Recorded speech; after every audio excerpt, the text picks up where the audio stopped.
তো যে আল্লাহ সুবহানাহু ওয়া তাআলা ইজ্জত সম্মান দেন, সে আল্লাহ সুবহানাহু ওয়া তাআলার দরবারে আপনি ধর্ণা দিলেন না ইজ্জতের জন্য, আপনি এই বস্তা পচা কিছু মানুষদের কাছে যে ইজ্জত সম্মান খোঁজ করতেছেন, সমাজের মানুষের কাছে ইজ্জত সম্মান খুঁজতেছেন। প্রকৃত ইজ্জতওয়ালা লোককে ছিল সম্পদশালী, যে বড় সবচেয়ে সম্পদশালী সেই প্রকৃত ইজ্জত আলা সম্মান আলা না। ইজ্জত সম্মান ইসলামের ছায়াতলে আছে।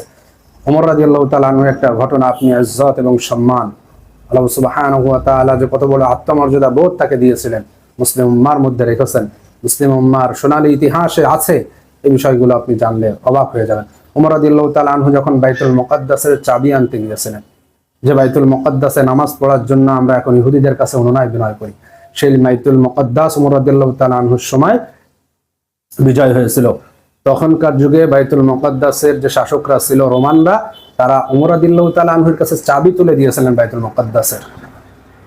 এই চাবি আনার জন্য যখন ওমর রাদিয়াল্লাহু তাআলা আনহু রওনা হলেন বাইতুল মুকাদ্দাসের দিকে, ওমর রাদিয়াল্লাহু তাআলা আনহু তার এক চাকরকে সঙ্গে নিলেন সফর সঙ্গী হিসেবে।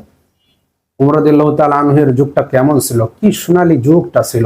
ওমর রাদিয়াল্লাহু তাআলা আনহুর সময় কখনো কোনো খ্রিস্টান ইহুদি মানুষের উপর অত্যাচার করা হয়নি, মুসলিমদের উপরে তো করা হয়নি, খ্রিস্টান ইহুদিদের উপরে অমুসলিমদের উপরে কখনো কোনো বেইনসাফি কাজ করা হয়নি।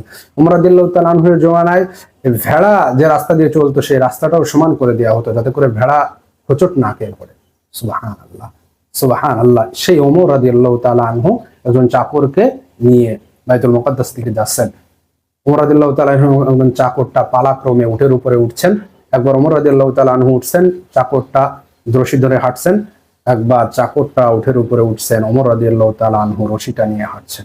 কি চমৎকার দৃশ্য! একজন খলিফা, অর্ধ জাহানের খলিফা, সম্মান কিসে? আমাদের সম্মান তো কমে যায়, সামান্য কাজেও আমাদের সম্মান কমে যায়, কিন্তু ওমর রাদিয়াল্লাহু তাআলা আনহু খলিফা, তিনি তার চাকরকে উঠের পিঠে বসিয়ে তিনি রশি ধরে হাঁটছেন।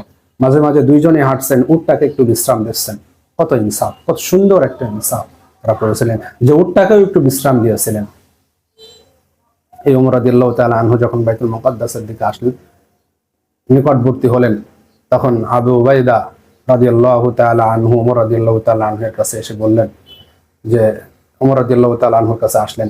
ওমর রাদিয়াল্লাহু তাআলা আনহু যখন বাইতুল মুকাদ্দাসের দিকে ঢুকছেন, তখন বৃষ্টি হচ্ছিল, কর্দমাক্ত পা। তিনি তার স্যান্ডেলগুলো কাঁধে নিয়েছিলেন এবং তার জামাটার এক পাশে ছেঁড়া ছিল আর এক পাশে তালিযুক্ত একটা জামা ছিল। বিদায় ওয়ান নিহায়া চতুর্থ খণ্ডের মধ্যে ঘটনাটা আছে, আপনারা পড়ে দেখবেন।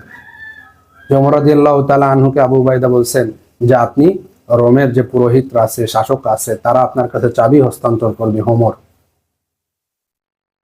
আবু উবাইদা এই কথার মাধ্যমে বলতে চাচ্ছে, ওমর রাদিয়াল্লাহু তাআলা আনহু, আপনি আমিরুল মুমিনিন, আপনি একটু এই পোশাকটা পরিবর্তন করেন, আপনার পোশাকটা আপনি পরিবর্তন করেন। তখন ওমর রাদিয়াল্লাহু তাআলা আনহু কি বলেছিলেন? ওমর রাদিয়াল্লাহু বলেছিলেন যে, হায় আফসোস, হায় আফসোস, এটা যদি তুমি আবু উবাইদা না হতে, তাহলে আমি তোমাকে এমন একটা শাস্তি দিতাম যা উম্মার জন্য শিক্ষণীয় হয়ে থাকতো, উম্মার জন্য শিক্ষণীয় হয়ে থাকতো। এই কথা বলে ওমর রাদিয়াল্লাহু তাআলা আনহু বোঝাতে চাচ্ছে, হে আবু উবাইদা, তুমি অসংখ্য ভূমি মুসলিমদের শাসনে নিয়ে এসেছো, তুমি একজন বিজ্ঞ সেনাপতি, এই কথা তুমি না বলে অন্য কেউ বললে আমি তাকে শাস্তি দিতাম, এমন শাস্তি যে শাস্তিটা মুসলিম উম্মার জন্য একটা ইতিহাস হয়ে থাকতো।